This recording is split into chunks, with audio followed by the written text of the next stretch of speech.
Adjusting the sheet over his head.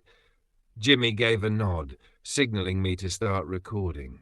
Then he stepped into the room. Everything was going as planned.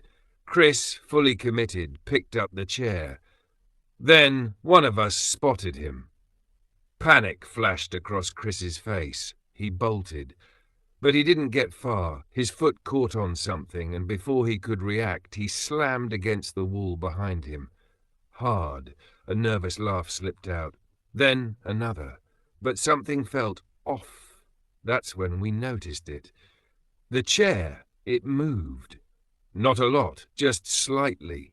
So little that we might have convinced ourselves we imagined it. But we hadn't. The laughter stopped.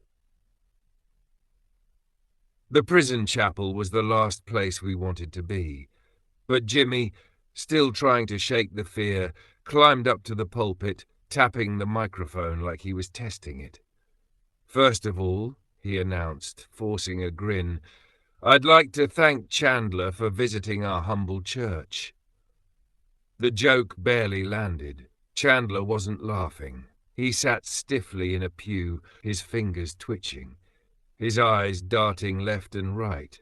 I feel like someone is staring at me from every direction." His voice shook. So did mine when I said, "There's no one there." I wasn't sure I believed it. Then static, the walkie-talkie buzzed. Then that same voice. "It's raining." Chandler shot up from his seat, knocking over the hymnal beside him. That's when we saw them. Handprints. Fresh, wet, appearing. One after another, pressing into the crumbling wall. They weren't there before. Fingers splayed. Too high up to belong to any of us. Then, as if waiting for us to notice, something moved. A shadow darting along the wall. Too solid. Too real. Then gone. And with it so were the handprints. Every single one. Like it had all been some fleeting nightmare. We stood there, silent, frozen. The weight of what we had seen pressed into our bones. No one spoke. No one dared. Because we knew.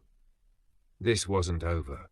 Jimmy tried to force a smile, we all did. But it was hollow, forced, because we all understood the truth now. This wasn't a prank. This wasn't just a ghost hunt gone wrong. We had awakened something, and we